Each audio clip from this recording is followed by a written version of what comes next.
Okay, I'm going to take a look at problem 5.14 and show you how I went through and solved it. So first thing it was start off with, this is a total resistance or equivalent resistance. I labeled it A and B. Oh, I forgot my B here. Terminals A and B, and just said RT is equal to R between A and B. That's all essentially all this means. Okay. So I drew the original circuit with all the values. And then what I did is I took and I looked for individual combinations of these series or parallel resistors, right? So I looked at it and said, well, these two resistors, I noticed that if whatever current comes through this resistor is going to be the same because it's got nowhere else to go, the flow is going to be the same through this resistor, okay? So I realized I could combine these two as a series combination, and I labeled it as REQ or R equivalent 1. Then I noticed the same thing here. Whatever current would come in here through this resistor would be the same as what's going through there. So these two also are in series. So I called that REQ3. And the same thing here, I call this one REQ2. Where you had whatever comes down through here has to go through here. So these two are also in series. All right, so then I took and I just calculated that. I had these two together, these two together, this one, and this one together. Came up with 7.7K, and I did the same thing for this combination and this combination. And these are the values I had. So the next step I did was I actually went and redrew the circuit with those values, okay? So I basically redrew it. I took these two and combined them, these two and combined them, and these two and combined them, right? So my new circuit looks like this.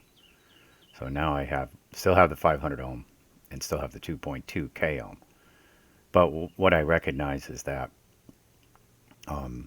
after this, well, I redrew it and I put them in. So my 3.45, which is these two, my 375, which is these two, and my 7.7K, which is these two. Okay.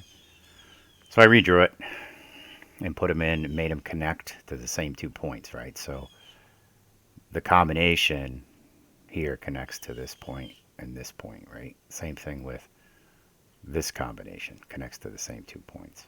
Okay. So now if I look at it and I see now that I have my 3.45 K ohms and my 375 K ohms, okay? Well, I don't notice that, like, doesn't appear to be like any individual ones are kind of in series with each other. So I now have a combination here where these two resistors are now sharing the same two connection points here and here, right?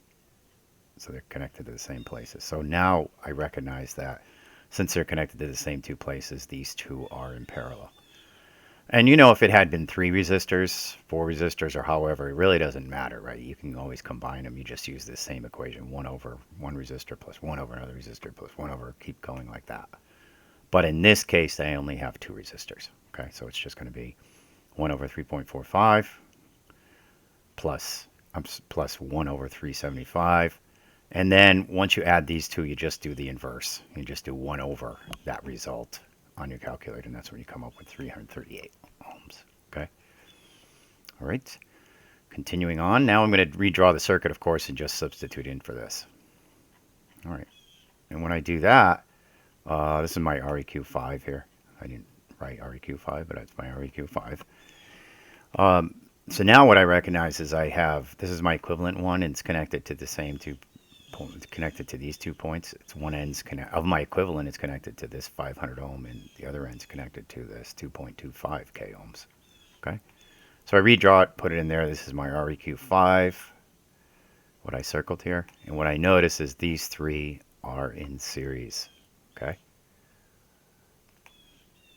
So I can just add those together and come up with this. So I come up with 3,038 ohms or 3.038 K ohms. Okay. So now I redraw it again, and what I recognize is my whole combination here is connected to A and B. Okay, which is the same as what's connected. 7.7 K ohms is connected to A and B. So now what the last case here is you recognize that this resistor and this equivalent resistance and this equivalent resistance are both connected to A and B So these two are in parallel, and which is my total resistance, or RAB if you want to call it that.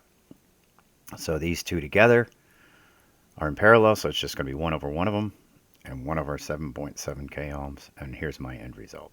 Okay, I think I'm like 1 ohm off of the answer that's in the text. Yeah, how I rounded, I think, or how they rounded it. It's a little different. Okay. So one of the things that's really useful, I think, as you go along, if it's a simple circuit, you probably don't need to redraw it if it's really simple. But more complicated it gets, I think redrawing it is really useful to go through here, so you can kind of follow along with what you did each step. Okay. And that's about it for 5.14.